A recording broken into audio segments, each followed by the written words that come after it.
नमस्कार शेतकरी मित्रांनो, पुण्यश्लोक अहिल्यादेवी होळकर शेतकरी कर्जमुक्ती योजनेवरून सध्या राज्यभरात दोन प्रकारची नाराजी पाहायला मिळत आहे।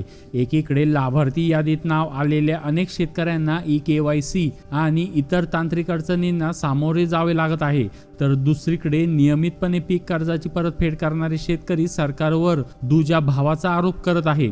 त्यांचा प्रश्न अगदी सरळ आहे, आम्ही वेळेवर कर्ज फेडून चूक केली का? राज्य सरकारने या योजनेत 2 लाख रुपयापर्यंतच्या थकीत पीक कर्जाला कर्जमाफी जाहीर केली आहे। तसेच 2 लाख रुपयापर्यंतपेक्षा जास्त थकबाकी असलेल्या शेतकऱ्यांसाठी एक वेळ समझोता म्हणजे OTS योजनेचीही तरतूद करण्यात आली आहे। मात्र नियमित कर्जफेड करणाऱ्या शेतकऱ्यांसाठी केवळ 50,000 रुपयापर्यंत प्रोत्साहनपर अनुदान ठेवण्यात आले आहे। याच मुद्द्यावरून आता राज्यभरात नाराजी वाढत आहे। यापूर्वी 2017च्या कर्जमाफी योजनेत नियमित कर्जदारांना 25,000 रुपये प्रोत्साहनपर लाभ देण्यात आला होता। त्यानंतर 2019च्या महात्मा ज्योतिराव फुले शेतकरी कर्जमुक्ती योजनेत ही रक्कम वाढवून 50,000 रुपये करण्यात आली। मात्र 2026च्या पुण्यश्लोक अहिल्यादेवी होळकर शेतकरी कर्जमुक्ती योजनेत कर्जमाफीची मर्यादा आणि नियमित कर्जदारांसाठीचे प्रोत्साहनपर अनुदान या दोन्हींमध्ये कोणतीही वाढ करण्यात आलेली नाही। त्यामुळे नियमित कर्जफेड करणाऱ्या शेतकऱ्यांमध्ये तीव्र नाराजी निर्माण झाली आहे।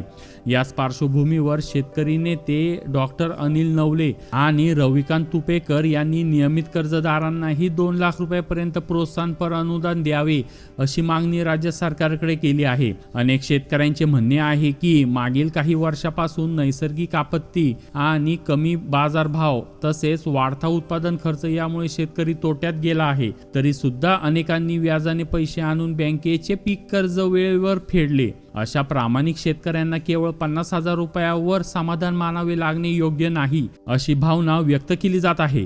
मुख्यमंत्री देवेंद्र फडणवीस यांनी अनेकदा बँकिंग व्यवस्थेची शिस्त टिकवण्यावर भर दिला आहे। मग जी शेतकरी मंडळी ही शिस्त पाळत नियमित कर्जफेड करतात त्यांनाही अधिक मोठा दिलासा मिळायला हवा अशी मागणी आता जोर धरू लागली आहे। आता राज्य सरकार नियमित कर्जदारांच्या या मागणीवर काय निर्णय घेते हे पाहणे महत्त्वाचे ठरणार आहे। तुम्हाला काय वाटते?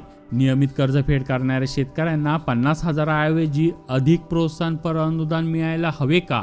तुमचे मत आम्हाला कमेंटमध्ये नक्की कळवा। अशाच महत्त्वाच्या शेतीविषयक अपडेट्ससाठी व्हिडिओला लाईक करा आणि चॅनल सबस्क्राईब करा। धन्यवाद।